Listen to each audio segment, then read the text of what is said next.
Kemudian ada tujuan dan fungsi dari kewirausahaan sendiri. Nah, tujuan dari wirausaha sendiri adalah untuk meningkatkan jumlah wirausaha tentunya. Kemudian untuk membudayakan kemampuan kewirausahaan kepada kalangan masyarakat. Selain itu, manfaat dari kewirausahaan itu meliputi menambah daya tampung tenaga kerja, karena kewirausahaan memberikan peluang besar bagi para pencari kerja untuk ikut andil dalam dunia usaha. Kemudian memberikan contoh kepada masyarakat bagaimana seorang wirausaha tersebut bekerja keras, tekun, dan patut diteladani, serta memberikan contoh kepada masyarakat untuk hidup secara efisien dan tidak berfoya-foya. Kemudian kita lanjut ke sasaran kewirausahaan.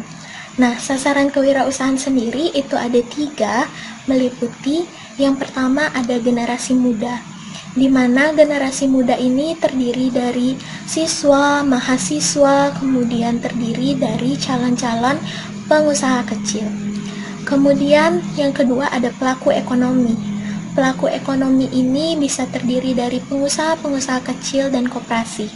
Yang ketiga itu ada instansi pemerintah, di mana instansi pemerintah sendiri terdiri dari seperti BUMN, kemudian organisasi-organisasi profesi, dan lain-lain. Kita lanjut untuk asas kewirausahaan sendiri.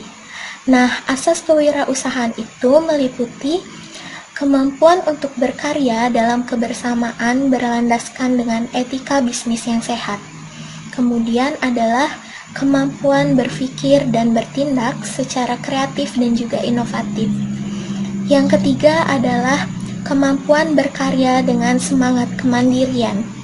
Yang keempat adalah kemampuan dalam memecahkan masalah dan mengambil keputusan secara sistematis, termasuk keberanian mengambil risiko dalam suatu usaha. Kemudian yang terakhir itu ada kemampuan usaha yang secara tekun, teliti, dan juga produktif dijalankan. Selanjutnya kita lanjut ke proses kewirausahaan.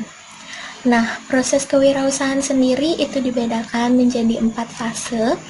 Yang pertama adalah identifikasi dan evaluasi peluang yang ada, di mana seseorang yang menjalankan suatu usaha harus mengidentifikasikan apa saja sih peluang-peluang yang ada dalam usaha tersebut, baik dari segi konsumen, serikat dagang, dan lain-lain. Kemudian adalah mengembangkan rencana bisnis, di mana dalam mengembangkan rencana bisnis, seorang wirausaha harus mampu mengetahui dan memahami tentang syarat-syarat produksi, segmen pasar, dan juga lain-lain. Yang ketiga ada sumber-sumber daya yang diperlukan. Seorang wirausaha harus mengidentifikasi sumber-sumber daya apa saja yang akan diperlukan dalam usaha yang dijalankannya, dan harus memperoleh sumber-sumber tersebut dengan harga seminimal mungkin namun kualitasnya baik. Yang terakhir adalah lakukan manajemen usaha tersebut, di mana setiap usaha pasti memiliki manajemen. Jadi jika manajemen dapat dijalankan dengan baik, maka usaha tersebut akan bisa berjalan dengan lancar. Yang terakhir adalah faktor keberhasilan seorang wirausaha. Nah, adapun beberapa faktor keberhasilannya meliputi komitmen dan bergerak maju untuk terus berkembang. Kemudian, berani mengambil resiko dan bertindak secara inisiatif. Ketiga, itu memiliki kreativitas, inovatif, dan fleksibilitas, serta kemampuan leadership. Yang keempat, itu ada memiliki motivasi dan kemauan yang besar untuk berkembang dalam menjalankan usahanya. Yang terakhir adalah berorientasi pada masa depan.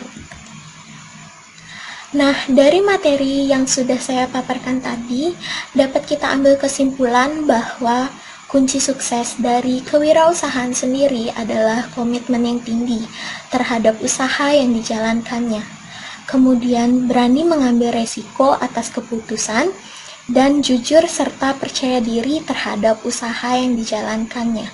Selain itu, seorang wirausaha juga harus mampu melihat peluang yang ada dan menjalankan usaha berdasarkan 4 fase yang sudah saya jelaskan tadi.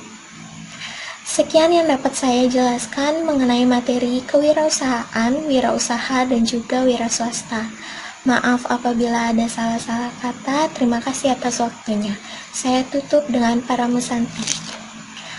Om Santi, Santi, Santi, Om.